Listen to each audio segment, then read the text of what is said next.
Vimal Kejriwal, the MD and CEO at the company, is joining us to talk to us about the latest order inflows that the company has seen from power grid and the other segments as well.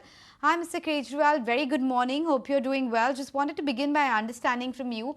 The pace of order inflows seems to have picked up. Is the rest of the year, that is the last quarter, expected to be even better with respect to order inflows? Morning. Thanks for having me.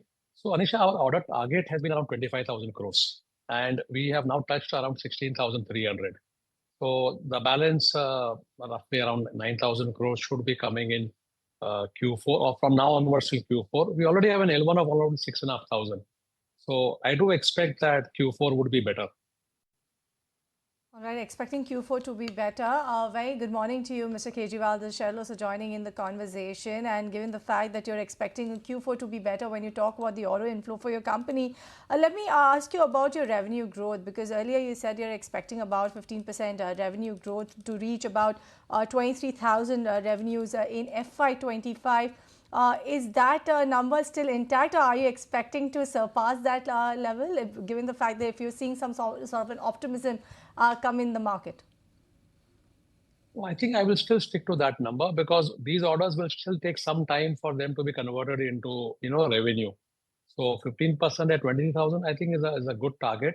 I am not sure whether we'll be able to exceed it. But with these orders, what will happen is that our next year's growth also, today our order book plus L1 is around 42,000. So with this, I think we expect that next year also we should do another 15%. If you add 15% on 23, will probably be around 26, 27,000 crores next year. Okay, so that sustainability of growth is something which is getting better and the visibility turning better. But I wanted to just go back to the order inflow bit, Mr. Kejriwal. Which are the segments and sectors you're seeing increased order inflows from? Is railways coming back? Is it EPC? Does it continue to be power transmission, and that too whether it's domestic or international? So it's very clearly power transmission. 70% of our order intake has been from power transmission. If you look at order book also, 42, almost 70 to 75% is power transmission. Railways, yes, is slowly coming back, especially on the technology side. The Kavach orders have started getting awarded. So I think we will get some share of it. Even others we are seeing last day before we had announced some orders which had a metro OHE. So railways, we are seeing some increase happening. But I think overall it will be power transmission. And you also asked a question about international. Yes, there is a significant bump up in international, but more or less restricted to the Middle East, Abu Dhabi, Saudi, Oman, etc. Mr. Kejriwal, how long do you expect this power transmission capex cycle to continue? And I ask you that because apart from this, of course, analyst meeting that happened of Power Grid and they kind of bumped up their numbers for the capitalization and capex targets, there was that expectation that overall it's peaking out, that is the capex in the power transmission, because a lot of spend has already been done by centre as well as state. Would you concur with that view, or do you still see a bit of a long runway for these additions to happen? And what is the nature of the work here? Is it amplifying the current transmission lines, turning them into HVDC? Is it about adding new lines? What's exactly working out in the power transmission space? If you look at the last part of it, almost also 95, 97% is new lines. It's not amplifying. Okay, so that's number one. Number two was, we had earlier talked about 500 gigawatt of renewable power by 2030. Now, if you look at the new national transmission policy, etc., they have now upped it to 600 gigawatt. Now, if you have to set up such numbers, and you need to do at least 50 gigawatt per year, and for that, the amount of transmission lines which will require. So one thing you have to keep in mind is that all these large solar plants will come in very far off areas. So they will be at the border of Rajasthan, Gujarat, and some other places. So, and the consumption centers are different from there. So they will definitely require a large infusion of funds in the transmission sector. And if the government persists with their targets of renewable, which I think they are, then this will continue for at least next 5-6 years. That's good to hear that there's visibility for the next 5 to 6 years when it comes to power transmission. Talked about signs of uptick when it comes to the railway segment. Talk to me a bit more about that. A, with respect to execution, has that been impacted, or at least execution is going as per plan? And secondly, when it comes to the additional order inflows, apart from Kavach, what kind of L1 positions you have? What kind of potential does it kind of bring on board for the entire railway segment? So we don't have too much of a L1 position in railways right now. We have become very selective in railways, but the last 2 years have been pretty, I'll say, bad on the railway, both the execution and the profitability, primarily driven by prolongation of contracts. See, most of these contracts had required you to work on live railway lines, and last 1 or 2 years we have seen that the railways have been more keen on punctuality of running trains and passenger amenities, etc. So the blockages which were required for us to operate on the projects have not been there. So that caused a lot of heartburn to all the EPC players, whether it is me or any one of our competitors. So we decided to sort of change the mix of our railway orders, and we don't normally don't take orders which will require to work on live lines. So we take orders where we need to do power supply, or you're setting up traction substations for them, which do not require you to block the railway lines. And I think that's turning out well. It's taking some time. And I think this year we'll probably end up with maybe 2.5, 3,000 crores of order intake in railways. So that's about the railway lines, or the railway segment in particular. Just ask you the question on your revenue growth targets. Mr. Kejriwal, wanted to understand about your margins. What sort of an expectations are you setting in for the margins in FY25, as well as by when do you expect to get back to the double-digit margin growth? So Cheryl, we have been talking about a 9 to 10% margin in FY26.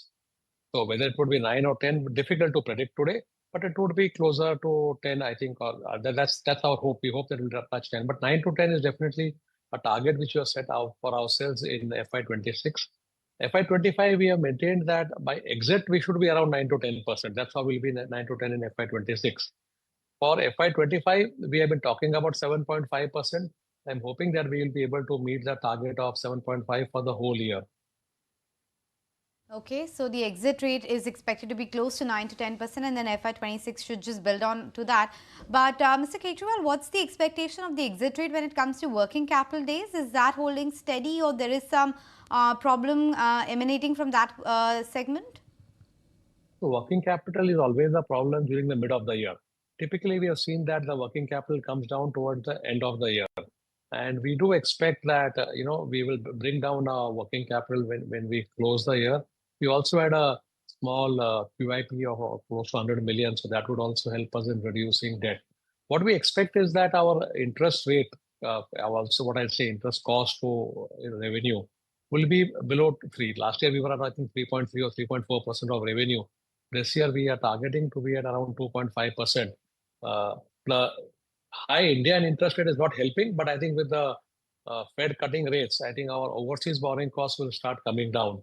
So that would also help us in some manner. The other thing to keep in mind is that if you're growing by 15%, we will need to, sort of keep borrowing at a particular level. So I don't expect the borrowing levels to go down much, but the interest cost as a percentage of revenue will definitely go down.